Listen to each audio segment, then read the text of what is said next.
Throughout the whole of the process of creating the final media course, I used several different pieces of technology.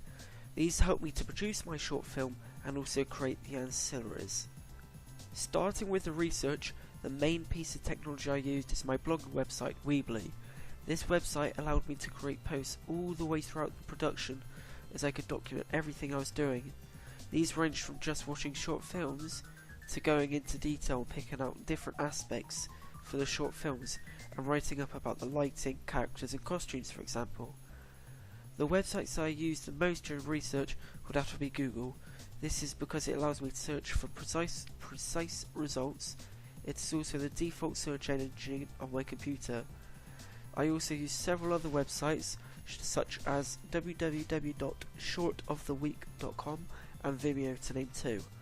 When getting the screenshots to analyse, I use several separate programs, one called Fast Stone Capture and another called Start Screen Capture. These two programs let me take a screenshot of what I want. For example, I could take a screenshot of the short film that I'm watching so that I can paste the image onto my blog so that I can discuss what aspect I'm researching. The reason why I have two different programs is that in school I'm limited to what programs I can use. However, I found Fast Stone Capture and it works as well as the program I use at home. When creating blog posts, I found out that I could use Microsoft PowerPoint to create what I wanted to put into the blog post and then save it as an image to then upload to Weebly. I use this on several posts as it allowed me to move images and text boxes precisely so that I could manage the space that I used on a web page effectively. When it came to the planning aspect of the film, I also used Weebly to create blog posts.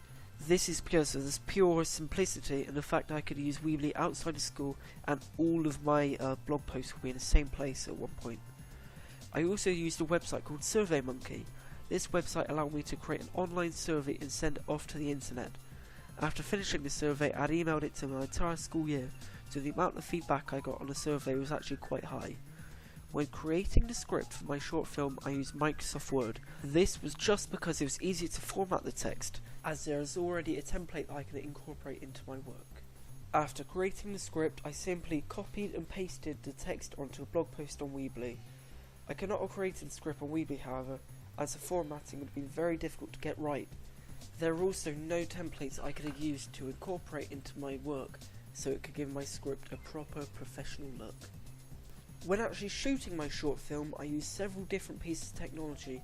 However, the short film wouldn't actually be there without the use of our camera, the Blackmagic Cinema camera. This is a camera that would film in 2.5K RAW at 2400 by 1350 with frame rates of 23.89, 24, 25, 29.97 and 30 at 1080p. The camera does not have an integrated mono microphone, however we used a Blue Yeti microphone to record our audio. The program I actually used to order the audio was Audacity. This means that I could chop up the audio if I do not need specific parts and then save the audio files as MP3 files to then use on different websites later on. Once the film had all been shot, I moved on to the editing process. This is where I'd put all of the shots into order and add effects where needed. The first software that I chose for this process was Premiere Pro, which is an editing software created by Adobe. I chose this piece of software because I'm already quite experienced in it, as I use this to edit my AS film opening.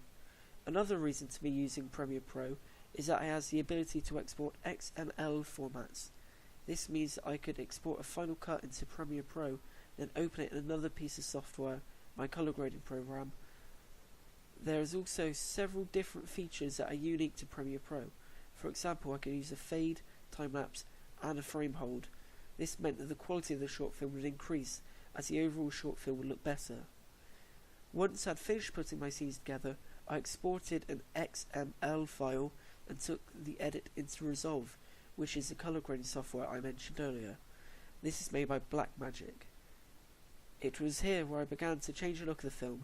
I loaded a Blackmagic Cinema camera LUT, which set all of the shots to a similar style, ready to be individually edited. The first correction I made was the exposure on some shots. This is because I knew that some shots needed to be darkened to give the audience an idea that the film was shot at night. However, we just filmed during the day. I then went on to correct the white balance of the shot.